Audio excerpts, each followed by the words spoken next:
Greetings, YouTube. The doctor is in. Dr. Urias Papers here, and we are talking about the spell Blink today on the Doctor Spell Prognosis. So don't forget to hit that subscribe button if you like this video. Hit the like button, and if you have any questions or comments, leave a question or comment. Okay, we're giving this spell a B+. It is a third level spell. I actually like this spell quite a bit. Unfortunately, it has a random effect with it, so that's why we're not bumping the grade up a bit over B+ to somewhere in the A range. But if it didn't have that random effect, then I would assign it an A, but it would be pretty overpowered at that point. So it's a third level spell, and it is usable by a whole bunch of different classes. That is sorcerers, wizards, artificers, just in general all three, trickery, domain, clerics, the arch, fae, warlocks, and the hexblade warlocks. Now, it's a third level spell. It takes one action to cast it. Verbal somatic, that's good. It lasts for a minute with no concentration. That is completely awesome. So you could have spells like fly up or blur, or you could have hex up. Spells that do require concentration, and have this one up.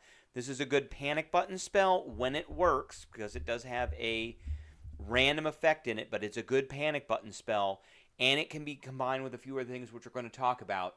But because it does not require concentration and it can be used defensively and kind of offensively, you can combine it with some other spells. And there's some combos that work pretty well with this. One action, I said that lasts for an entire minute. And so you roll a d20 at the end of each of your turns. For the duration of the spell, 10 rounds, 1 minute.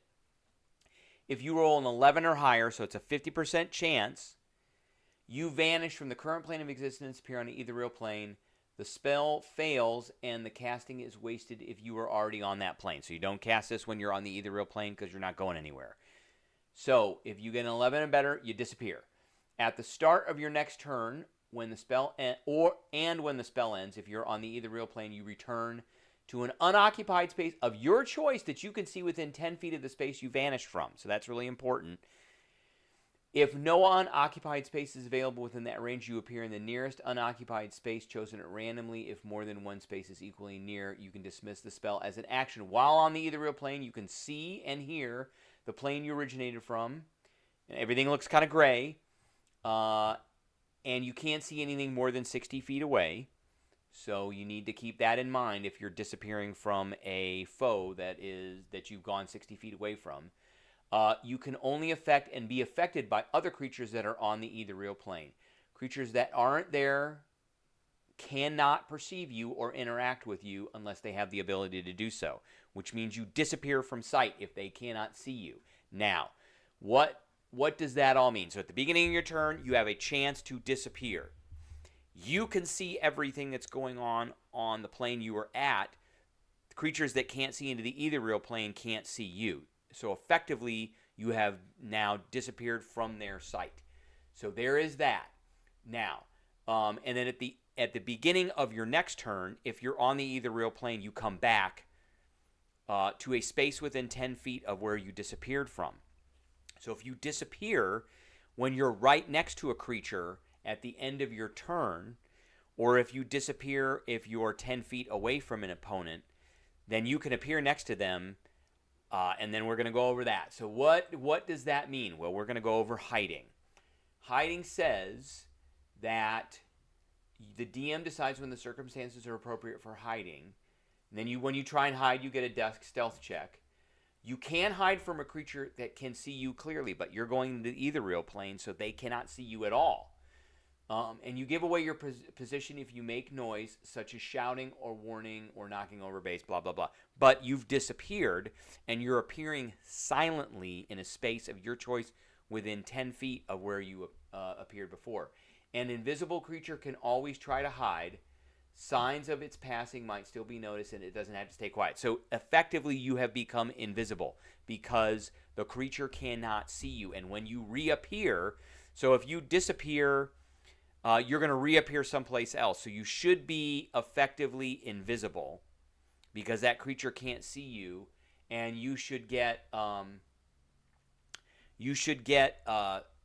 something for that when you appear, because you're appearing someplace where they have no idea where you are. You should get advantage.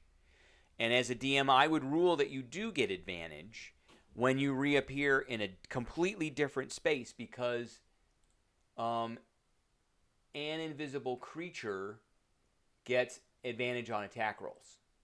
Now, you're not invisible, but you're not there anymore. Now, what classes does this go well with? So you have to take a class that can cast a spell. And I'm going to highlight the wizard class, and we're going to highlight the blade singer. The reason I highlight the blade singer, because if you are a blade singer rogue, and I would suggest that you take the swashbuckler rogue for this, because of the abilities. If your blink doesn't work, that is, you roll a 1 through a 10, you can always get away from your opponent through fancy footwork, or through your, you're not really going to know that it didn't work until the end of your turn, but you can always get away from your opponent and get 10 feet away from them with fancy footwork. Now, in addition, you're going to get some bonuses to your armor class with the blade singer and all that. So this is a good kind of hit and run type of spell, that is blink, and allows you to kind of come in and get out and go. And you always have to kind of be aware of how far you are away from your opponent. But when it works, it does allow you to kind of be in a position of advantage over your opponent. All right, that's what I got for everybody today. I appreciate everybody tuning in, and I will catch everybody later.